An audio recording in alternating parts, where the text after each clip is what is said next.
tonight we have the movie night. So everybody welcome. We have a movie.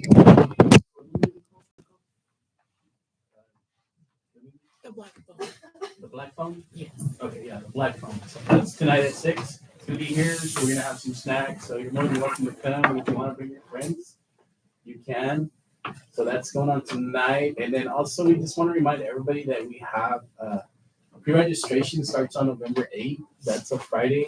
It's coming up soon. So if you have not set up an appointment with your advisor, go ahead and do that. So that way you'll have a time with your advisors. You can get your classes registered for spring semester. Okay, that's very important. So today we have Slape. He's from the scholarship office, and she's a director. And she's gonna go ahead and tell you a little. You can tell them a little bit about yourself, and then just go ahead and start. She's gonna talk to you about the scholarships opportunities here at South Plains College. Okay, like I said, my name is Shalyn Slape. I'm the scholarship coordinator here at South Plains College. My office is housed in the administration building, opposite side from financial aid, advising, and enrollment services. I'm kind of by the business office down that short hallway. So I was born in Littlefield, moved here when I was a 7th grader to Levelland, and finished school in 96 and came straight to South Plains because we lived 2 blocks from campus and it was affordable and there were 2 of us. So I'm a 98 graduate of South Plains College and a 2001 graduate of West Texas A&M University. I have my bachelor's in business administration with an emphasis in accounting. I worked for an accounting firm because I thought I wanted to be an accountant. That was too stressful and took up most of my time. So I've been out here at the college since 2011. Love my job, love the people, love the campus, love the students.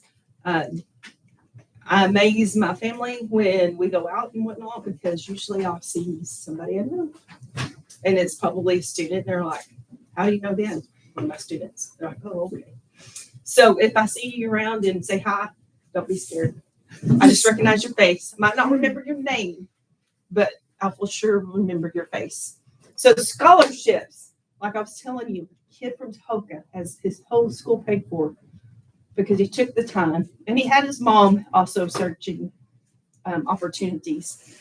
But he pretty much had one really good scholarship essay that he would manipulate according to what the scholarship application was asking for. So that's my one biggest tip for all of y'all. Do not try to do a scholarship for each and every application that you apply for. You are going to burn yourself out and probably get really frustrated. Most of them will give you, most of them are similar. So if you can just get one and adapt it to whatever you're completing, your life will be so much easier. You are competing with other students, so you can make it as personable or as impersonable as you would like. We like to know what you do outside of your time, so we'll ask you for an activity resume. It can include volunteer work, employment history, any awards that you may have seen, anything, maybe you teach a little dribblers, you're a little dribblers coach. Anything that shows us what you do outside of your time from school, we look at. We want you to be involved in the community. Because if you're involved in the community now, when you get older, you're going to carry that forward in your job and wherever you live. It will also help you make new contacts. So you never know who the person that you talk to might be a good ally in the future, or maybe somebody that would be able to help you maybe problem solve or maybe be a possible employer and whatnot. Never be afraid to go out on a limb and search an opportunity. You're worth it. And it's free money. I mean, all you have to do is go to class and make good grades. That's easy, especially if you're studious. How many of you are going to be transferring? The end of May? December? Tech? any of our outlying WT, Wayland, LCU. We do have transfer agreements.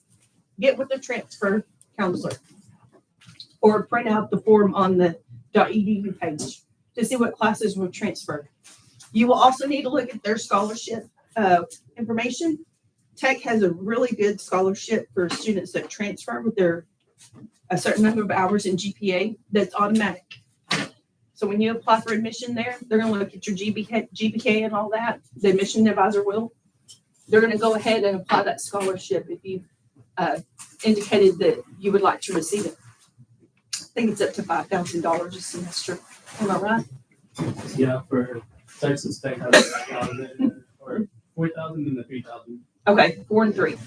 It's changed. So, but that is done through the institutions. So wherever you transfer, be mindful of their scholarship opportunities and their deadline dates. They may be different. I know, I think Tech has a February 1st deadline for fall, may be different. And they have scholarships for the spring semester. And that deadline may be coming up like November 1st or November 15th. So just be mindful of when their information is due, because ours is late. Ours is very late compared to other schools around the area.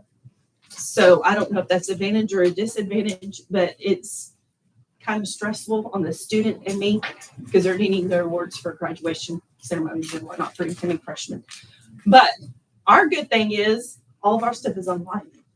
So you can get to this page from the .edu page. There's banners underneath the pictures, the 6 pictures on the main webpage, and one of them is scholarships. There's a more link that is highlighted in orange. You click on that and it brings you to this page here. Right now, the website is updating for next fund year. We award by fund year, not by semester. So the 25-26 school year application will open November 15th. At that time, you can go in. It should autofill any information like your name, address, all that good stuff. Please update it if it has changed and you have not changed it in enrollment services. We try to send all of our questions and information through your SPC email address. Make sure you're checking that email, please. That's our only good way to contact students. I know everybody has a cell phone, but you may have opted out of receiving text messages from the school. So I can send a text message, but I'm not going to guarantee that it's going to get to you. I know your email will, because your email is how everybody else communicates with you. So you'll log in. You'll need to get a new reference letter. You can have up to 3, but we ask that you at least get 1. It can be from a teacher that you love, enjoy, and you participate in their class.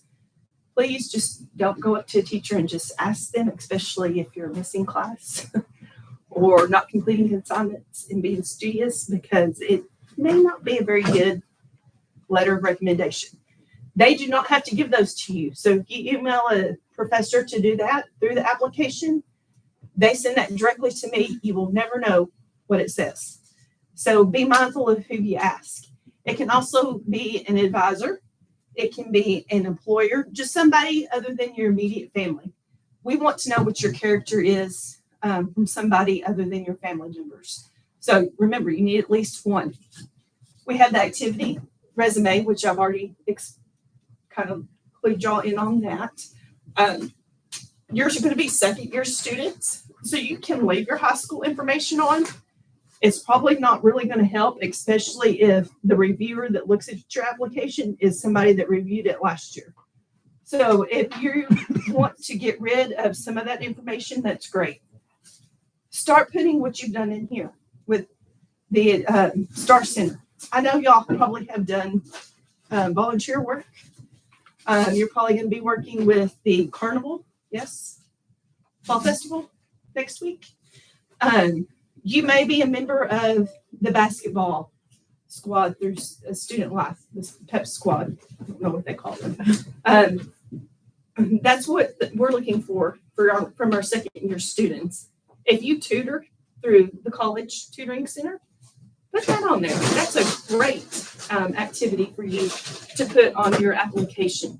because you're spending your time, yes, doing classwork, but you're also mentoring to other students who may not be as strong in the subjects that you are in. We also have the 5 essay questions. Those essay questions haven't changed. So please change up your answers from the previous year. Again, like I said, it's not a guarantee that the same person's not going to see your application again, and they're going to ding you if they remember reading your application from the previous year. So switch it up. You can take away, add, and whatnot.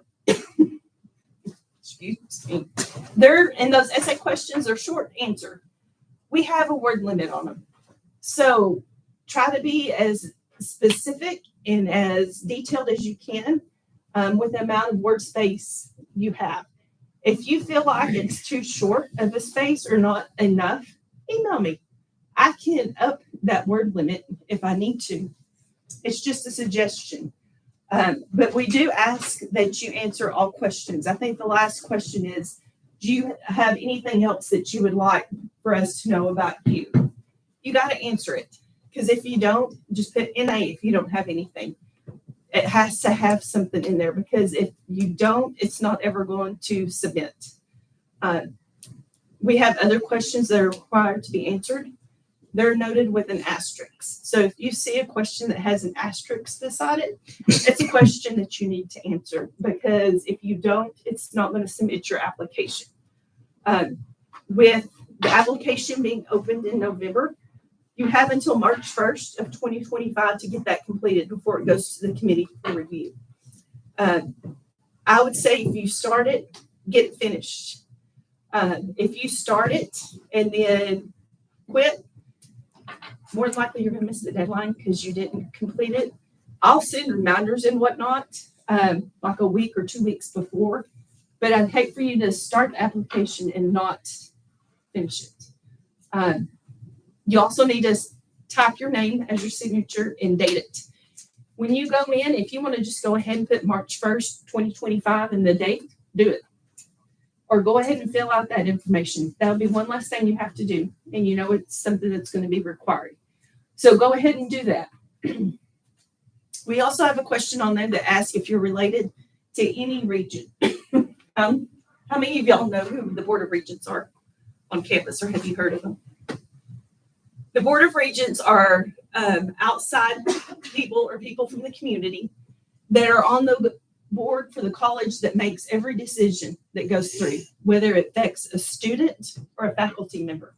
They are the governing body of South Plains College, in addition to the president. That's who the president, that's who he reports to, is the Board of Regents. Any decision that is made on the college campus is a decision that has to go through the board.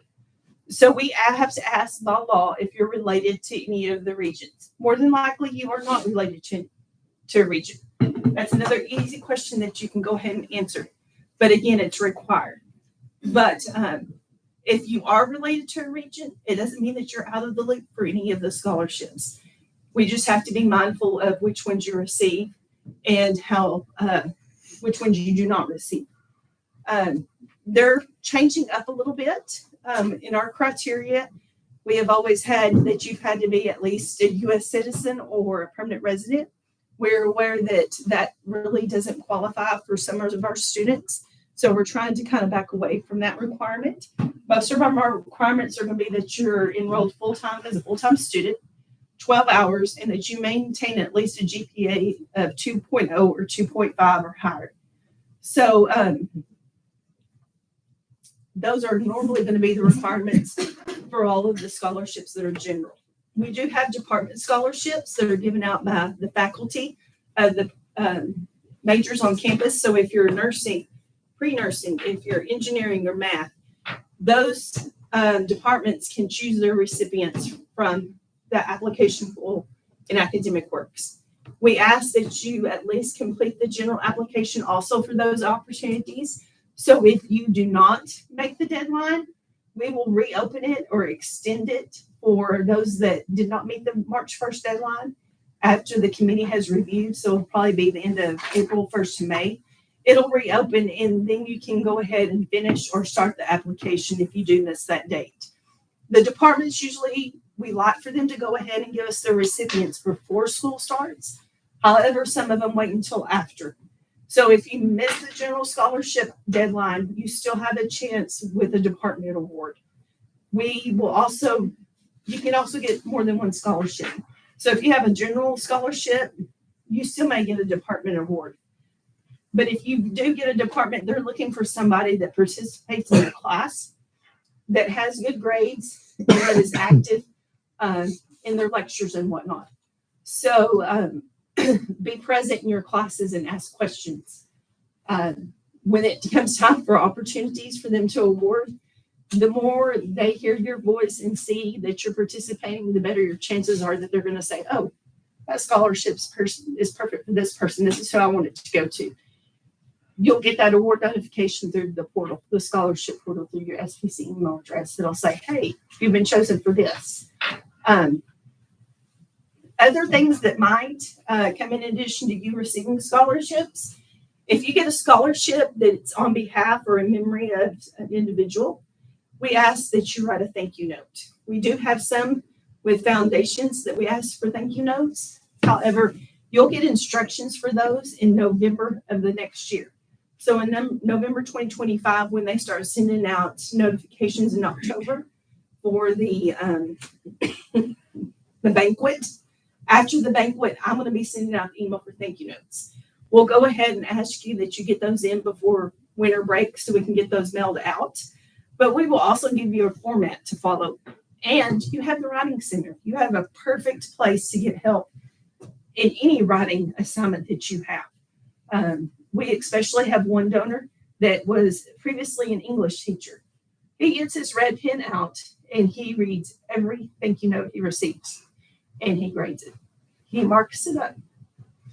We don't know how bad they are or how much he's written on them, but he has told us, I get my red pen out and I start making corrections. So his letters are in a little bit different format, but we will help you in getting that requirement met. For those scholarships, you may also be required to attend the scholarship banquet dinner. That's always the first Thursday in November. Has anybody in here gotten an email on that? Yes. It's a fun time to meet your donor one-on-one. You get a fabulous meal, and we do have the alumni will have their distinguished alumni recipients. I don't know if they're going to be able to attend to speak, but there will be a speaker that will do a short speech or give you some details. Somebody give you details on how South Plains College has helped them in their daily life and in their work life. It's a fun event, just where you can meet your donor. We ask that you send in RSVPs for those as soon as you get the email or as soon as you can, because we understand it's short notice on your end. We'll try to do better next year. I'm like, they need a month. Sorry. I'm spraying at you. They need a month. 2 weeks is just not enough time. I understand that with work schedules because most of y'all have full-time jobs, I'm assuming. I know I worked whenever I was in school, so most of you may have more than one job. So we know your time is just as valuable as our own. But we would like for you to meet your donor because they love to meet their recipients. They want to know what you're doing, how you're doing. And it's just nice to tell them thank you in person. Normally they'll meet you at the banquet and then we'll send your thank you letters before we leave for winter break. And that'll give them an opportunity to say, oh, I remember them. We also have an opportunity for you to take a picture with your donor. You can or you cannot. It does not matter. But we want you to meet the people that have made it possible for you to receive money to attend school. Most of our donors have very strong relationships with people within South Plains College, or they have had faculty or people in their family that South Plains College was a big part of their life. Again, being mindful of the deadlines. March 1st of 2025 is when they'll be due. They'll go to the committee for 4 to 5 weeks for review. And then I'll start sending out notifications for returning students, hopefully sometime in May. They're going to be asked to be accepted by mid-June. And then in July, I'll go ahead and start applying funds to your account. So if you register anytime during that, from now till the pre-registration due date for tuition and fees for the fall, you should see that amount come off your bill. Do y'all have any questions for me? Excuse me.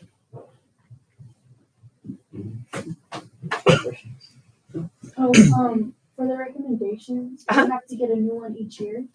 I encourage you to, because I don't know who's going to review your application.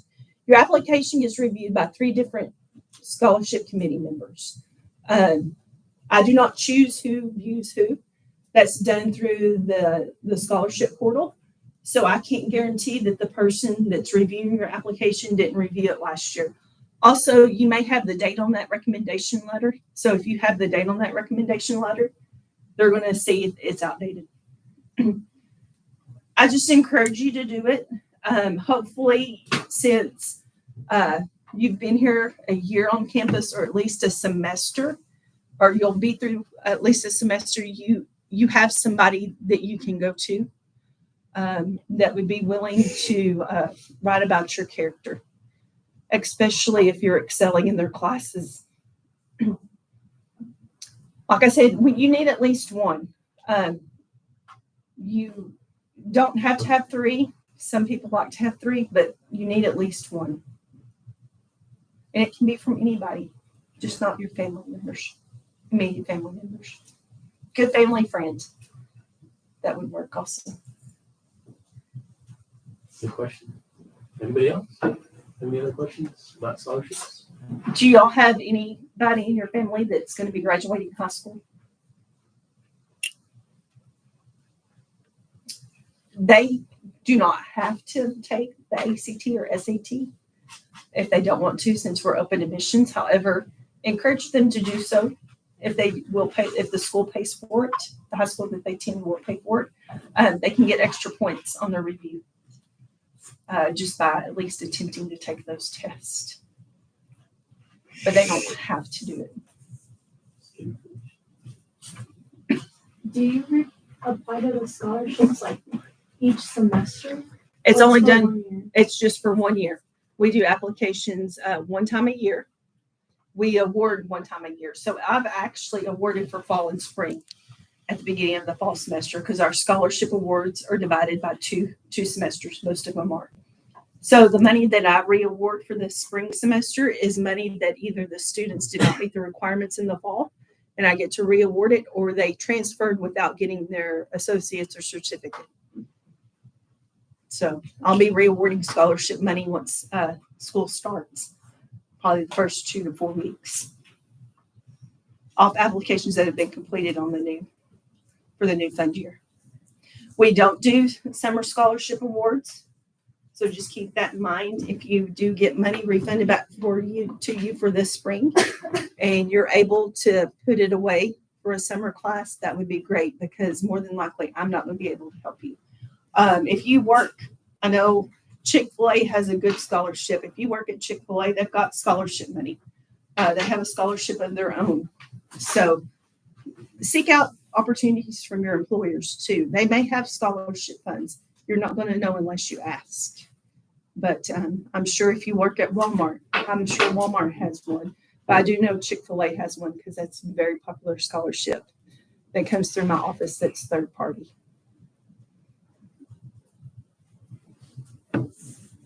Any other questions? No, thank you very much. Thank you. That's good information. I have handouts up here with frequently asked questions and a QR code that will lead you directly to the website if you'd rather scan it instead of typing it and looking for it on the web page. Thank you very much. We appreciate you. And before you go ahead and scan, do the survey. And I did put you see that blue sheet with gray